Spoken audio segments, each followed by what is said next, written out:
आत्ता तुम्ही लाजलात ना, म्हणजे म्हणतो ना, की आत्ता तुमची ही भीती घालवण्यासाठी ना, तुम्हाला थोडी हिंमत दाखवावी लागेल. जर तुम्हाला म्हणतो ना, की रील स्टार, ब्लॉगर मोठं व्हायचं असेल ना, तर ही भीती तुमच्या मनातून पहिले काढावी लागेल. काय मला फक्त कॅमेराला तर फेस करायचं आहे यार, ना की कोणाच्या पुढे जाऊन म्हणजे म्हणतो ना 100 माणसांच्या पुढे नाचायचं आहे किंवा 100 माणसांच्या पुढे मला भाषण द्यायचं आहे, यातली पण गोष्ट नाही आहे ना. ना की तुमचं एकदा बोलणं आवडलं ना जर लोकांना, तर तुमच्या व्हिडिओ पण खूप छान व्हायरल होतील आणि तुम्हाला लगेच सबस्क्राईब करतील आणि मुळात तेवढा कमेंट पण तुम्हाला खूप छान येतील, की हां, यार तुमचे ब्लॉग खूप छान असतात, तुम्ही खूप छान बोलतात किंवा तुमची फॅमिली खूप छान मजा करते आणि आम्हालाही बघायला खूप आवडतं. सो हाय फ्रेंड्स, काय म्हणताय? कसे आहे सगळे? तर स्वागत आहे तुमचं आपल्या जय चेतन यूट्यूब चॅनलमध्ये आणि जर तुम्ही नवीन असाल आपल्या चॅनलला तर सबस्क्राईब नक्की करा, जेणेकरून आपण नवीन व्हिडिओ अपलोड करतो आणि हो बेल आयकॉनवर नक्की क्लिक करा, त्याच्यात तुम्हाला नोटिफिकेशन येतील. सो सुरुवात करूया आपण आजच्या ब्लॉगला आणि खूप छान टॉपिक आजच्या ब्लॉगचा, की एकटा ब्लॉग मी कसा सुरुवात करू. म्हणजे म्हणतात ना, की एकटा आहे तर मी काय म्हणजे काय बोलू, त्याला काही अर्थ असेल का, लोक काय बोलतील. सो थोडक्यात माहिती तुम्हाला मी या ब्लॉगमध्ये देणार आहे, तर हा ब्लॉग तुम्ही शेवटपर्यंत बघा आणि आपण आता सुरुवात करूया आजच्या ब्लॉगला. तर बऱ्याच यूट्यूबर्सला हा प्रश्न पडलेला असतो, की म्हणजे आता मी नवीन चॅनल सुरुवात केली आहे, तर मी एकटाच आहे आणि एकटाच ब्लॉगिंग करतो आहे, तर कसं बोलायचं, काय बोलायचं, माझा आवाज चांगला आहे का, माझी बडबड लोकांना म्हणजे म्हणतो ना, की लोकं ऐकतील का, त्यांना खरंच हा ब्लॉग आवडेल का. तर आपण ओव्हर थिंकिंग कधीच नाही करायची, मी तर म्हणतो आहे. मला असं वाटतं, की तुम्ही पॉझिटिव्ह बोला, जे बोलता ते कॉन्फिडेंटली बोला, म्हणजे जेणेकरून समोरचा व्हिडिओ बघून लगेच तुमच्यावर विश्वास करेल, की हां, ॲक्च्युली हा काहीतरी बोलतो आहे, तर ह्याच्यावर आपण विश्वास ठेवून आपण ही पुढची व्हिडिओ बघूया. म्हणजे क्युरिओसिटी वाटते लोकांना, की हां, ह्या व्हिडिओमध्ये काहीतरी हा नवीन सांगतो आहे. त्यामुळे जे तुम्ही बोलाल ते कॉन्फिडेंटली बोला आणि म्हणतो ना, की एकदम नॉर्मल म्हणजे म्हणजे जसं जेन्युइनली आपण बाकीच्यांशी बोलतो, त्या टोनमध्ये बोला. तर बऱ्याच जणांना असं म्हणजे कन्फ्युजन असतं, की मी व्हिडिओ सुरुवात करताना म्हणजे कशी करू किंवा काय. तर मला असं वाटतं ना, की तुम्ही कॅमेराकडे जर बघितलंत ना, तर ॲज अ सबस्क्रायबर तुम्ही ती व्हिडिओ नंतर तुम्ही सेव्ह करून बघाल ना, तर ती प्रॉपर व्ह्यू दिसेल. आत्ता जी मी व्हिडिओ काढतो आहे, ती फक्त कॅमेराकडे बघून काढतो आहे आणि जर मी स्क्रीनवर बघितलं तर बघा हे असं आहे. त्यामुळे हा रॉंग व्ह्यू येतो आपला. त्यामुळे कॅमेराकडे तुम्ही बघा आणि फोकस कॅमेराकडे ठेवा. थोडा वेळ लागेल तुम्हाला अशी व्हिडिओ करायला. बट तुम्ही कंटिन्यू जर तुमचा फोकस कॅमेराकडे ठेवलात आणि कॉन्फिडेंटली बोललात, तर ती व्हिडिओ पण खूप छान वाटेल. म्हणजे म्हणतो ना, first impression is last impression, त्यातली गोष्ट आहे ती. त्यामुळे ट्राय करा जास्तीत जास्त कॅमेराकडे फोकस करण्याचा. आता पुढची गोष्ट म्हणजे तुम्ही जर सिंगल ब्लॉग काढत असाल, म्हणजे तुम्ही सिंगल पर्सन असाल ब्लॉग काढणार, तर मग तुमचा कॅमेरा मूव्ह होण्याची काही एक गरज नाही आहे. हां, जर तुम्ही बाहेर वगैरे जात असाल, तर ठीक आहे. बट घरी असाल तर मोस्ट ऑफ तुम्ही मूव्हिंग करू नका कॅमेरा. कारण जो फोकस जो आहे तो स्टेबल राहतो. हां, बट जर तुम्ही फॅमिली ब्लॉग किंवा फूड ब्लॉग करत असाल, तर मग थोडाफार कॅमेरा मूव्हिंग करून फॉर एक्झाम्पल आपण फॅमिली ब्लॉग करतो आहे, तर तुम्ही आई-बाबांबद्दल बोलता तर त्यांच्याकडे कॅमेरा राहायला पाहिजे किंवा सडनली तुमच्याकडे पण यायला पाहिजे. तर ते थोडी मूव्हमेंट तुमची झाली पाहिजे, जेणेकरून दोघं कसे बोलतायत, तर ते दिसलं ना, म्हणजे तुमचं संभाषण दिसलं, तुम्ही काय तुमची कॉमेडी चालते किंवा काय इमोशनल चालतं आहे, तर ते क्लिअर दिसायला पाहिजे पब्लिकला.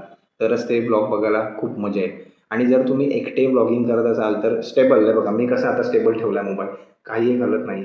तर तसं तुम्ही स्टेबल तुमच्या सेल्फी स्टिकला वगैरे पण लावून तुम्ही ठेवू शकता. त्यामुळे तो व्ह्यू पण खूप छान येईल आणि व्हिडिओ पण खूप छान बनेल. तर आता हा ब्लॉग मी शूट करतो आहे, ठीक आहे. तर ह्या ब्लॉगमध्ये कोणीतरी बाजूला मित्र आला, त्यांनी कुठेतरी गाणं लावलं, अरे चेतन ही रील मस्त आहे मस्त आहे. तर झालं भाई, कॉपीराईट स्ट्राईक आला त्याला. का? कारण जर ते गाणं आपल्या व्हिडिओमध्ये आलं बॅकग्राऊंड नॉईजला, तर यूट्यूब कॉपीराईट स्ट्राईक देऊ शकतो आपल्याला. आणि कॉपीराईट स्ट्राईकमध्ये तुम्हाला चांगलंच माहिती असेल, जर तो आला कॉपीराईट स्ट्राईक, तुम्ही रिमूव्ह पण करू शकता ते गाणं. बट आपण व्हिडिओमध्ये जे बोलतो त्याच्यात जे काही वर्ड्स असतात त्या पर्टिक्युलर सॉन्ग लिमिटेड, ते सगळे जातात, ते काढावे लागतात आपल्याला. काही एक पर्याय नसतो आणि मग मग आपला पण मूड जातो. त्यापेक्षा काळजी घ्या, की जेणेकरून आपला म्हणजे कोणीही साऊंड प्ले करू नये, चुकून का होईना, कारण खूप मेहनतीने तुम्ही ब्लॉग बनवता. त्यामुळे थोडीही काळजी घ्या ब्लॉग बनवताना, की कोणीही म्युझिक प्ले करू नये बॅकग्राऊंडला. तर मी बरेच जणांना बघितलं आहे, की ब्लॉगिंग करतात ना, तर थोडा कॉन्फिडन्स आहे ना आपला डाऊन असतो. तर मला असं वाटतं ना, की तुम्ही ब्लॉगिंग चालू केलीत ना, बघा तुम्हाला जो परफॉर्मन्स द्यायचा आहे ना, तो सरळ कॅमेऱ्याच्या पुढे द्यायचा आहे तुम्हाला. त्यामुळे आत्ता तुम्ही लाजलात ना, म्हणजे म्हणतो ना की आत्ता तुमची ही भीती घालवण्यासाठी ना तुम्हाला थोडी हिंमत दाखवावी लागेल. जर तुम्हाला म्हणतो ना की रील स्टार, ब्लॉगर मोठं व्हायचं असेल ना, तर ही भीती तुमच्या मनातून पहिले काढावी लागेल. काय मला फक्त कॅमेराला तर फेस करायचं आहे यार, ना की कोणाच्या पुढे जाऊन म्हणजे म्हणतो ना 100 माणसांच्या पुढे नाचायचं आहे किंवा 100 माणसांच्या पुढे मला भाषण द्यायचं आहे. यातली पण गोष्ट नाही आहे ना. तुम्हाला फक्त आणि फक्त तुमच्या कॅमेराला फेस करायचं आहे. तुमच्या आजूबाजूची माणसं जी असतील, म्हणजे सपोज तुम्ही फॅमिली ब्लॉग काढताय, तर त्यांच्या समोरच तर तुम्हाला बोलायचं आहे ना यार, ना की कुठे वेगळा परफॉर्मन्स द्यायचा आहे. त्यामुळे ही तुमच्या मनातली भीती अगोदर काढून टाका, की यार म्हणतो ना की मी काय बोलू, म्हणजे हा येड्यासारखा बडबडतोय. तर असं नाही, तुमचं कधी-कधी येड्यासारखं बडबडणं पण ना फेमस होतं. तर असे बरेचसे रील्स वगैरे व्हायरल झाले. त्यामुळे म्हणतो ना तुम्ही कॉन्फिडेंटली बोला आणि छान-छान ब्लॉग अपलोड करत राहा. त्यामुळे तुम्ही एक ना एक दिवस नक्की फेमस होणार आणि जर फेमस झालात तर खूप छान वाटेल. इवन घरच्यांना तुमच्या खूप छान वाटेल, की हा ब्लॉगिंग करतोय आहे, याची मेहनत पण आहे. पण ह्याच्यात थोडासा कॉन्फिडन्स नव्हता, पण नंतर त्याने खूप छान इम्प्रूव्हमेंट केली आणि मग तुमचं नावच नाव. त्यामुळे म्हणतो ना, की थोडीशी मेहनत करा. तुम्हाला कॅमेरालाच फेस करायचं आहे, ना की पब्लिकला फेस करायचं आहे. आणि नंतर एकदा का तुम्ही शिकलात ना कॅमेराला फेस करायला, त्यानंतर तुम्ही नक्की पब्लिकला फेस करायला शिकाल. त्यामुळे तुमच्यात कॉन्फिडन्स ठेवा बोलायचा आणि बिनधास्त करा, कारण चॅनेल तुमचं आहे आणि मग तुम्ही एन्जॉय पण तेवढाच करू शकाल. तर आता आपण ब्लॉगिंग सुरू केली, तर बरेच जणांना हा प्रश्न पडतो, की यार मला जर 8 ते 10 मिनिटाचा ब्लॉग बनवायचा असेल, तर मी एवढा म्हणजे म्हणतो ना, की स्ट्रेच कसा करू शकतो ब्लॉग, की त्या ब्लॉग म्हणजे त्या टॉपिकबद्दल आपण एवढं कसं बोलू शकतो. तर मला असं वाटतं ना, थोडंसं इमॅजिन करा तुम्ही ब्लॉगिंग चालू करताना, की ह्या टॉपिकबद्दल मी काय काय बोलू शकतो आणि डोक्यात एवढंच ठेवायचं, की मला फक्त आणि फक्त 8 ते 10 मिनिटंच बोलायचं आहे, ना की त्याच्यावर म्हणतो ना, की 2 तास मला भाषण करायचं आहे. त्यामुळे थोडं म्हणजे म्हणतो ना, की विचार करा, की हां, मला यार हे बोलायचं आहे, मला हा टॉपिक करायचा आहे, त्याच्यानंतर मला ह्या गप्पा मारायच्या. तर असा ब्लॉग जर तुम्ही केलात ना, तर तो ऑटोमॅटिकली 8 ते 10 मिनिटाचा, कधी-कधी 15 मिनिटाचा पण होतो, ते तुमच्या लक्षात पण नाही येत. त्यामुळे थोडा विचार म्हणजे म्हणतो ना, तुमचा विचार करण्याची शक्ती जी आहे ना, ती वाढवा थोडी. त्यामुळे तुमचा ब्लॉग पण खूप मस्त होईल आणि खूप म्हणजे इंटरेस्टिंग वाटेल पब्लिकला बघायला, की यार यार ॲक्च्युली हा ब्लॉगर खूप छान आहे, याचे व्हिडिओ पण खूप छान असतात. त्यामुळे म्हणतो ना, की थोडा विचार करूनच व्हिडिओची सुरुवात करा. मी समोरच्याला काय काय इम्पॉर्टंट गोष्टी देऊ शकतो. फॉर एक्झाम्पल तुमचा फॅमिली ब्लॉग असेल, तर त्याच्यात काहीतरी इंटरेस्टिंग गोष्टी तुम्ही ब्लॉगिंगमध्ये दाखवू शकतात. म्हणजे सरप्राईज काय दिलं मी घरच्यांना किंवा घरच्यांनी माझा काय छळ केला किंवा असं इंटरेस्टिंग. परत सपोज तुम्ही सिंगल ब्लॉग काढत असाल, तर तुम्ही कुठेतरी बाहेर फिरायला जा. कुठल्यातरी जागेचं तुम्ही वैशिष्ट्य तुम्ही सांगू शकता. म्हणजे असं इन डीपली पण मी म्हणत नाही आहे, की बाबा हा यार म्हणजे कोणालाच माहीत नाही असं काहीतरी दाखवा. तर मला असं वाटतं, की YouTubeला बरेच व्हिडिओ असतात. तिकडे बऱ्याच माहिती पण असतात. बट म्हणतो ना, की तुम्ही नवीन आहात त्यांच्यासाठी. त्यामुळे हा माणूस म्हणजे जो व्यक्ती म्हणजे तुम्ही, की नवीन काहीतरी माहिती देतोय, तर थोडीफार नवीन माहिती तुम्ही कलेक्शन केलीत आणि ती तुम्ही प्रेझेंट केलीत तुमच्या व्हिडिओमध्ये, तरी पण लोकांना खूप छान वाटेल आणि म्हणतो ना, की तुमचं एकदा बोलणं आवडलं ना जर लोकांना, तर तुमच्या व्हिडिओ पण खूप छान व्हायरल होतील आणि तुम्हाला लगेच सबस्क्राईब करतील आणि मुळात तेवढा कमेंट पण तुम्हाला खूप छान येतील, की हां, यार तुमचे ब्लॉग खूप छान असतात, तुम्ही खूप छान बोलतात किंवा तुमची फॅमिली खूप छान मजा करते आणि आम्हालाही बघायला खूप आवडतं.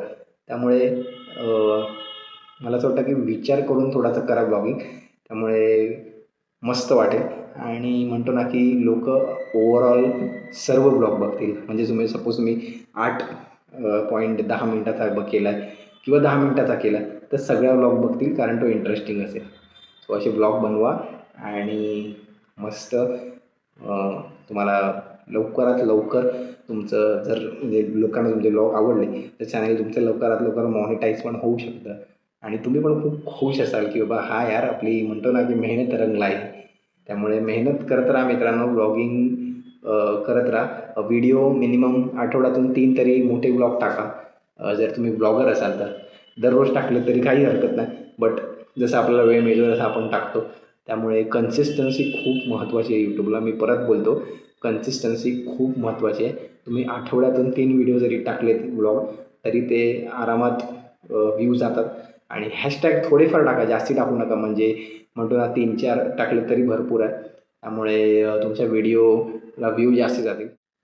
तर मित्रांनो, अशा प्रकारे आजचा ब्लॉगचा टॉपिक होता की मी एकटा असेल किंवा फॅमिली ब्लॉगर असेल तर कसे करायचे ब्लॉग, कॉन्फिडन्स कसा ठेवायचा. तर बऱ्याच म्हणजे म्हणतो ना इन्फॉर्मेशन, बऱ्याच माहिती मी तुम्हाला या ब्लॉगमध्ये दिली. तर हा तुम्हाला ब्लॉग कसा वाटला तर मला कमेंटमध्ये नक्कीच सांगा. आणि हो, चॅनलला आपल्या सबस्क्राईब करायला मात्र विसरू नका. आणि व्हिडिओ आवडली तर लाईक नक्की करा. सो भेटू आपण आता नेक्स्ट ब्लॉगमध्ये. Bye bye.